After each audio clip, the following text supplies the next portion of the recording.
malah الآخرة خير لك من الأولى ولسوف يأتيك ربك فترضى ألم يجدك يتيما فآوى ووجدك ضالا فهدى ووجدك عائلا فأغنى فأما اليتيم فلا تقهر وأما السائل فلا تنهر وأما بنعمة ربك فحدث.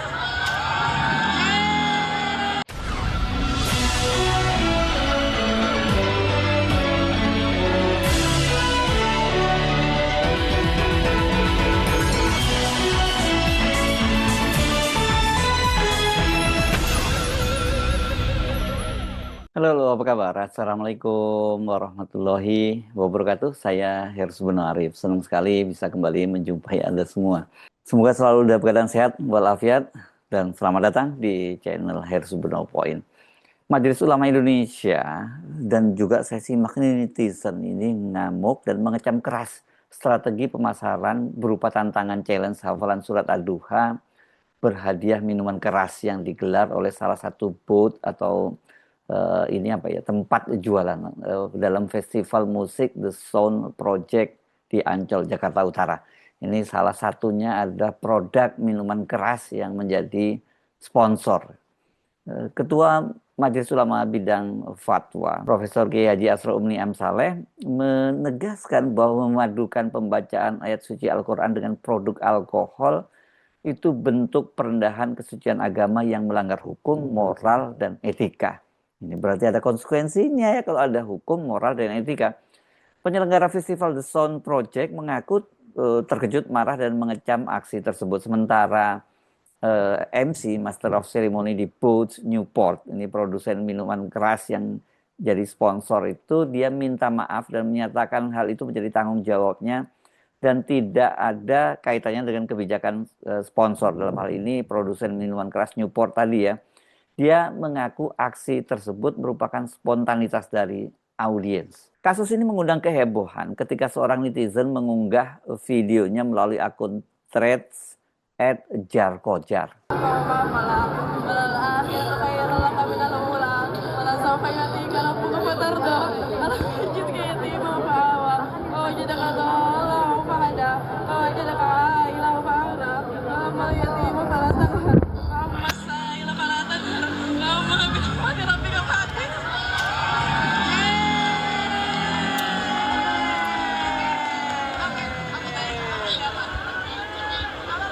Kamu teh apa mana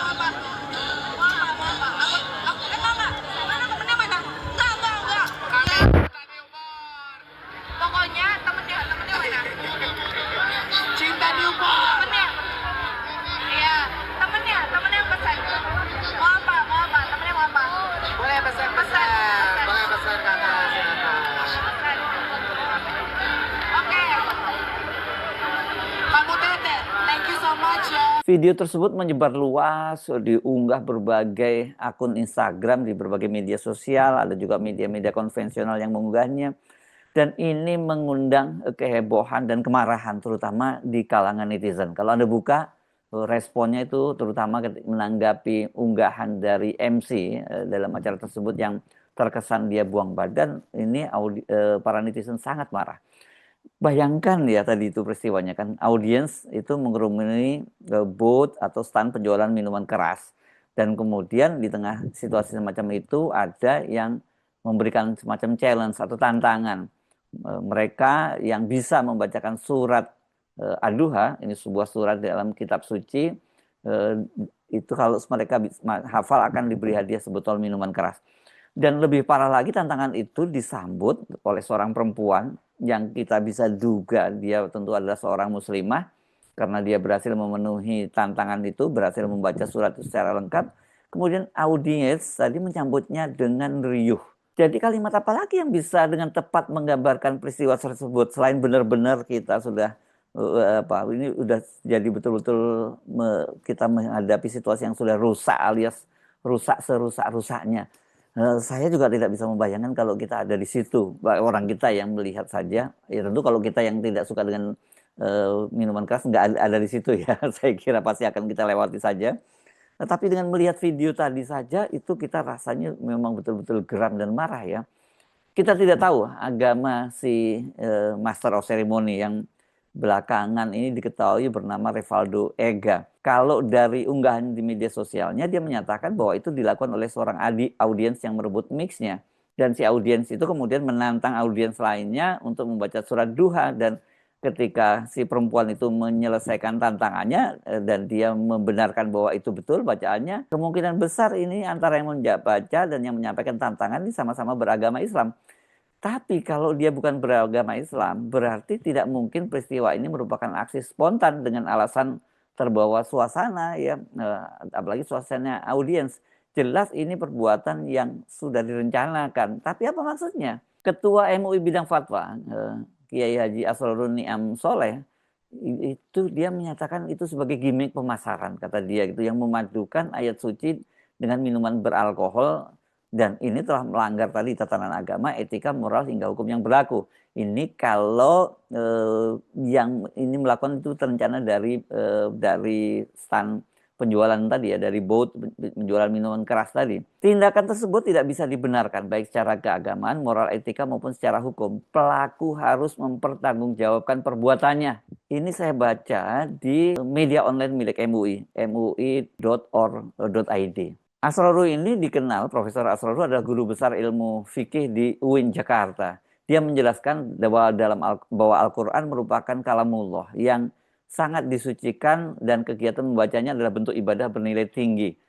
Kita aja biasanya kalau membaca Al-Quran itu harus dalam keadaan suci dari hadas, ya.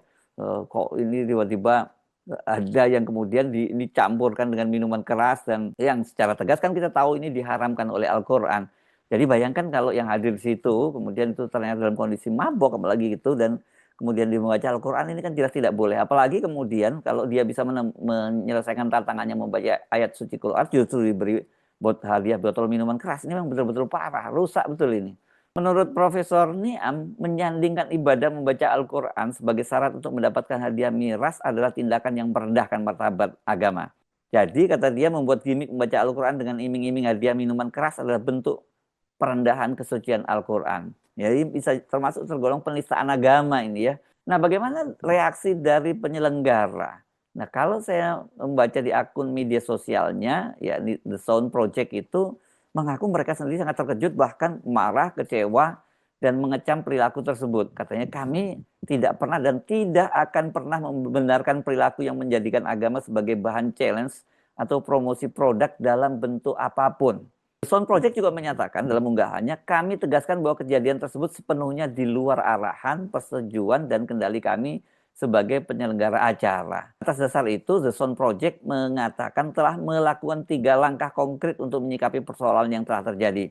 Pertama, menegur pihak sponsor terkait dan meminta penyelesaian kasus ini hingga tuntas. Yang kedua, mengawal ketat agar pihak sponsor segera mengidentifikasi pihak-pihak yang terlibat langsung pada insiden tersebut agar dapat mempertanggungjawabkan secara penuh. Yang ketiga, The Sound Project melakukan evaluasi internal untuk memastikan kejadian serupa tidak terjadi lagi dalam penyelenggaraan acara selanjutnya. Kami tidak pernah dan tidak akan pernah menoleransi bentuk penistaan agama atau tindakan yang menyinggung sara oleh pihak manapun yang beraktivitas di area acara kami, termasuk sponsor dan mitra kerjasama. Tegas The Sound of Project, ya. Jadi The Sound of Project sendiri menyebut ini sebagai penistaan agama. Makanya ya tidak berlebihan kalau kemudian Profesor Niam Soleh tadi menyatakan itu harus mempertanggungjawabkannya secara hukum, karena itu bukan hanya penodaan secara etika dan moral, tapi juga secara hukum. Nah, bagaimana pertanggungjawaban dari MC yang membawakan kegiatan, memandu kegiatan tersebut? Nah, ini melalui akun media sosialnya Thread, ini yang dimiliki oleh Revaldo Ega, ini akunnya adalah Aquare_. Dia menyatakan begini, saya Ega selaku MC Booth Newport pada Minggu 9 Agustus 2026 memohon maaf atas kejadian yang terjadi saat acara berlangsung, kata dia. Kejadian tersebut merupakan spontan audiens dan tidak terkait dengan pihak Newport.